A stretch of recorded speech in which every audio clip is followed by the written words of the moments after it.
అవినీతికి తావులేదు, power technology హబ్గా India, త్వరలోనే నక్సలిజం అంతం, రాష్ట్రపతి ముర్ము. అంటే ప్రతిసారి మావోయిజం నక్సలిజం అంతమని చెప్తా ఉన్నారు కదా. నేనేమంటా ఉన్నా అంటే దానివల్ల జరుగుతున్న నష్టాన్ని మీరు ప్రజలకు చూపించాలి. మావోయిస్టులు చేస్తున్న నష్టం ఇది మన దేశానికి, వాళ్ళ వల్ల మనకి ఇన్ని అఘాయిత్యాలు జరిగినాయి, ఇన్ని అనార్థాలు జరిగినాయి అని చెప్పేసి మీరు చూపించాలి. అది చెప్పకుండా మావోయిస్టులను అంతం చేస్తామని చెప్పి ఈరోజు మావోయిస్టుల పేరు పెట్టుకొని అనేక కుంభకోణాలు చేసే ప్రయత్నాలు చేస్తూ ఉన్నారని అయితే అనుమానాలు అయితే రేకెత్తుతూ ఉన్నాయి. ఇక్కడ 10 ఏళ్లలో 25 కోట్ల మందిని పేదరికం నుంచి బయటకు తెచ్చాం. గ్రామీణ ఉపాధి కల్పన కోసమే రామ్జీ చట్టం తీసుకొచ్చాం. ఆపరేషన్ సింధూర్ తర్వాత ఇండియా డిఫెన్స్ ఉత్పత్తులను గిరాకీ పెరిగిందని వ్యాఖ్య. ప్రారంభమైన పార్లమెంట్ సమావేశాలు, ఉభయ సభలను ఉద్దేశించి రాష్ట్రపతి ప్రసంగం. రామ్జీ చట్టంపై ప్రతిపక్షాల ఆందోళన.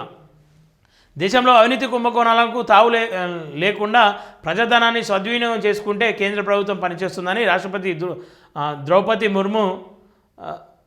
ముర్ము అన్నారు. పన్ను చెల్లింపుదారుల ప్రతి రూపాయి అభివృద్ధి సంక్షేమం కోసమే ఖర్చు చేస్తున్నట్లు తెలిపారు. ఉపాధి కల్పన కోసమే రామ్జీ చట్టాన్ని ప్రభుత్వం తీసుకొచ్చిందని స్పష్టం చేశారు. పార్లమెంట్లో బడ్జెట్ సమావేశాల ప్రారంభం సందర్భంగా బుధవారం ఉభయ సభలను ఉద్దేశించి రాష్ట్రపతి ముర్ము ప్రసంగించారు. దేశం వికాస్ భారత్ వైపు వడివిడిగా పయనిస్తోందని చెప్పారు. భవిష్యత్తును దృష్టిలో పెట్టుకొని సంస్కరణలు పథకంలో దూసుకెళ్తుందన్నారు. పిఎల్ఐ స్కామ్ కింద పారిశ్రామిక ఉత్పత్తిని ప్రోత్సహించినట్లు తెలిపారు. ఎలక్ట్రానిక్ ఉత్పత్తుల్లో గణనీయమైన ప్రగతి సాధించామని చెప్పారు. సముద్ర వ్యాపారాన్ని మరింత పెంచేందుకు ప్రణాళికలు రచిస్తున్నట్లు వెల్లడించారు. పేదల అభ్యున్నతికి కేంద్ర ప్రభుత్వం కట్టుబడి ఉందని, గత 10 ఏళ్లలో పేదల కోసం 4 కోట్ల ఇండ్లు కట్టించామని రాష్ట్రపతి తెలిపారు. జల్ జీవన్ మిషన్ కింద గ్రామాలకు తాగునీరు అందిస్తున్నామని తెలిపారు. 10 ఏళ్లలో 25 కోట్ల మందిని పేదరికం నుంచి బయటకు తీసుకొచ్చాం. 10 కోట్లకు పైగా గ్యాస్ కనెక్షన్లు అందించాం. వందే భారత్, అమృత్ భారత్ రైల్వేలతో సేవలు విస్తరించాం. ఆయుష్మాన్ భారత్తో గత ఏడాది 2.5 కోట్ల మందికి ఉచిత వైద్యం అందించాం. వరి ఉత్పత్తిలో ప్రపంచంలోనే ఇండియా అగ్రస్థానంలో నిలిచింది. అక్వపాల ఉత్పత్తుల్లోనూ ముందంజలో ఉంది అని పేర్కొన్నారు. సబ్కా సాత్ సబ్కా వికాస్ లక్ష్యంతో దళితుల, వెనుకబడిన, అణగారిన వర్గాల అభివృద్ధిపై దృష్టి పెట్టినట్లు చెప్పారు. 2014లో కేవలం 25 కోట్ల మంది పౌరులకు సామాజిక భద్రత పథకాలు దక్కితే ప్రస్తుతం 95 కోట్ల మంది ఈ పథకం పరిధిలోకి వచ్చారన్నారు. మన డిఫెన్స్ ఉత్పత్తులు గిరాకీ దేశంలోనే సేఫ్ టూరిజం అభివృద్ధికి ఎన్నో అవకాశాలు ఉన్నాయని రాష్ట్రపతి అన్నారు. భవిష్యత్తులో అంతరిక్షంలో స్పేస్ స్టేషన్ ఏర్పాటు చేస్తామని, జమ్మూ కాశ్మీర్లోని అత్యంత ఎత్తైన రైల్వే బ్రిడ్జ్ నిర్మించామని తెలిపారు. గత 11 ఏళ్ళ దేశ ఆర్థిక వ్యవస్థ వేగంగా అభివృద్ధి చెందిందన్నారు. జిఎస్టీ స్లాబ్ల తగ్గింపుతో దేశ ప్రజల కొనుగోలు శక్తి పెరిగిందని, ఈయూతో ఫ్రీ ట్రేడ్ అగ్రిమెంట్ చేసుకున్నామని, రూపాయలు 12 లక్షల వార్షిక ఆదాయం వరకు ఆదాయపు పన్ను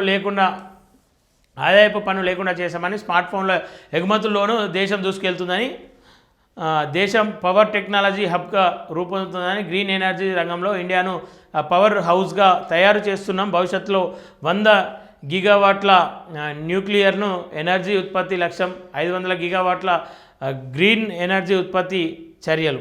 వికాస్ భారత్లో రైతులకు అధిక ప్రాధాన్యత ఉంటుందని తెలిపారు. గ్రామీణ ఉపాధి కల్పన కోసం రామ్జీ చట్టం తీసుకొచ్చాం.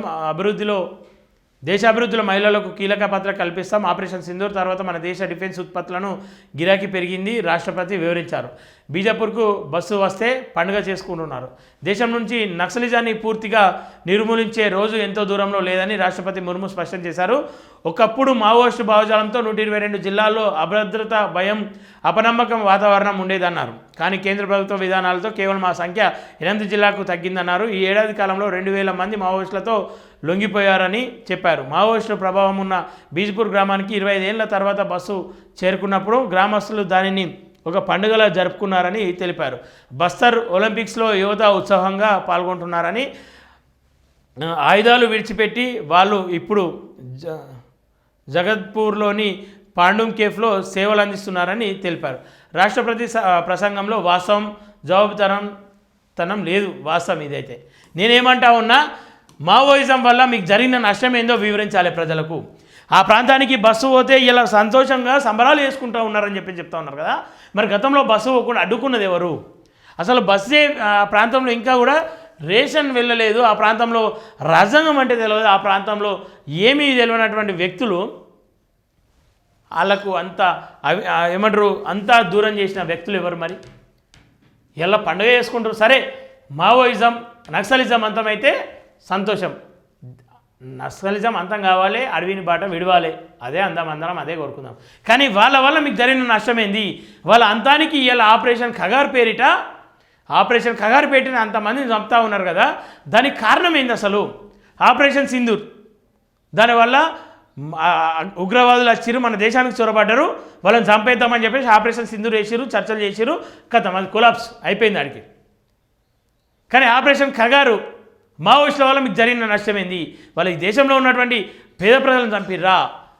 బాంబులు పెట్టి మిమ్మల్ని మనం చంపిర్రా? కేవలం వాళ్ళపైన దాడి చేస్తే ప్రతి దాడిలో చనిపోయిన వాళ్ళు ఉన్నారు తప్ప పనిగట్టుకొని ఎవరిని చంపిర్రు? ఈ ప్రజలకు నష్టం చేసిన వాళ్ళని తప్ప మరి ఎవరిని చంపిర్రు? ఇలా ఒక దొరగాడు, 100 ఎకరాల భూమి ఉన్న దొరగాడు ఆ ప్రాంతంలో ఉన్న మహిళలందరినీ కూడా కూలీలకు పిలిచి ఇష్టానుసారంగా ఎక్కడ పడితే అక్కడ తాకినప్పుడు, వాళ్ళ రొమ్ములకు వేలం వేసినప్పుడు, బిడ్డకు పాలిస్తూ ఉంటే ఆ రొమ్మును చూసి మురిసిపోయి ఆ తల్లిని బిడ్డను పక్కన పెట్టి ఆ తల్లిని మంచం పైకి రమ్మని బలవంతం చేసినప్పుడు, అప్పుడు కదా మావోయిస్టులు వాళ్ళ అంతు చూసింది, వాళ్ళని చంపింది. లేకపోతే వాళ్ళకేం పని? వాళ్ళు ఎందుకు చంపిర్రు?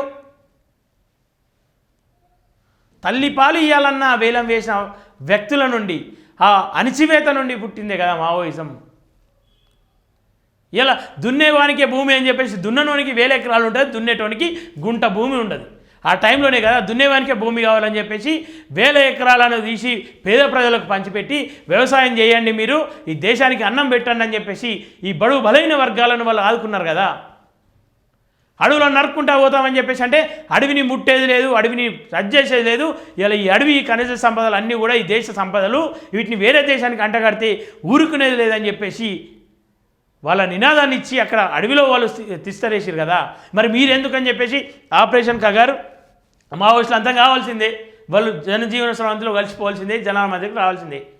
కానీ మరి ఆపరేషన్ ఖగార్ తర్వాత అడవులను మేము విదేశాలకు అప్పచెప్పాం, అడవులను నరకం, అడవులను ముట్టమని చెప్పేసి ఒక స్టేట్మెంట్ ఇవ్వండి మీరు. ఇదే కనుక మీకు శాతనైతే మీరు ఈ స్టేట్మెంట్ ఇవ్వగలిగితే చలో రేపు ఎవ్వరు కూడా ప్రజలు ఆ పబ్లిక్, ఆ ప్రాంతంలో ఉన్న పబ్లిక్ వాళ్ళు ఎవరికైతే స్థావరం ఇస్తూ ఉన్నారో వాళ్ళను ఇలా మావోయిస్టులను కాపాడుకుందే ప్రజలు కదా. నిజంగానే ప్రజలకు నష్టం కలిగితే మావోయిస్టులను ఎందుకు కాపాడుకున్నారు? మరి మావోయిస్టులుగా చేరినటువంటి వాళ్ళు ఏమైనా ఆస్తులు కూడా కట్టిరా? ఫ్లైట్లలో తిరుగుతురా? వాళ్ళ సొంత జలసాలు చేస్తురా? వాళ్ళు ఏమన్నా వాళ్ళ సొంత జీవితాన్ని త్యాగం చేసిరు, రూపాయి ఆస్తి లేదు, సొంత పేరు చెప్పుకోలేరు. సద్దిమూట కోసం కూడా అరే నేను వంచిన భూమి కదా ఇది అని చెప్పేసి ఏ రోజు ఆ భూమిలో ఉన్నటువంటి పంట సేను కోయలేరు వాళ్ళు. అన్నా రైతన్నా నేను ఆ కంకి ఇరుచుకుంటా అని చెప్పేసి మొక్కజొన్న పొద్దులు ఇరుచుకుంటా అన్న అని చెప్పేసి అడిగితే ఈ రైతులు అన్నా నువ్వు అడుగుడేంది, ఇదంతా తీసుకపో నీదే అని చెప్పేసి సొంతంగా చెప్పిరు. వాళ్ళు తప్పు చేసే వాళ్ళైతే ఈ రైతులు వాళ్ళకి ఎందుకు సహకరిస్తారు? ఈ ప్రజలు ఎందుకు సహకరించరు? ఇవన్నీ నేనేమంటా ఉన్నా, చంపుడే పని కాదు, వాళ్ళని శిక్షించండి, పట్టుకోండి. రాజ్యాంగం ఏమని చెప్తా ఉంది? మావోయిస్టులను అంతం చేసే ముందు వాళ్ళ మోకాల కింద వాళ్ళని కాల్వాలని చెప్పేసి చట్టం చెప్తా ఉంటే మీరు వాళ్ళ గుండెలకు సూటు పెట్టి వాళ్ళని చంపుతామని చెప్పేసి ప్రకటించారు. ఇలా ఒక ఉగ్రవాది దొరికినా వాడిని అరెస్ట్ చేసి జైల్లో కూర్చుండబెట్టి 3 పూటల తిండి పెట్టే ఈ దేశంలో ఈ దేశవాసులు, ఈ దేశ మూలవాసులు, ఈ దేశ సంపద కోసం పనిచేస్తున్న వాళ్ళను చంపుకుంటా పోయి ఏరేసుకుంటా పోయి ఏం చెప్తామని? నువ్వు కూడా ఒక గిరిజన బిడ్డవు కదా మేడం, నీకు తెలియదా? బహుశా నువ్వు అవన్నీ అనుభవించకపోవచ్చు, కానీ మీ తల్లో లేదా మీ తాతల ముత్తాతలను అడుగు, మావోయిస్టుల వల్ల మనకు ఏం నష్టం జరిగిందమ్మా, వాళ్ళని చంపుతామని మా ప్రభుత్వం చంపుతున్నాం, మేము చంపుతున్నాం, వాళ్ళని అంతం చేస్తున్నాం, మీకు సంతోషమేనా అమ్మా అని అడుగురి. ఎందుకు? మీకు కూడా వాస్తవాలు తెలుసు, కానీ ఆ బీజేపీ ఆర్ఎస్ భావజాలంతో ఉన్న వాళ్ళ కబంధ హస్తాల మధ్యలో ఉండి మీరు వాస్తవాలు మాట్లాడలేరు, నిజాలు చెప్పలేరు.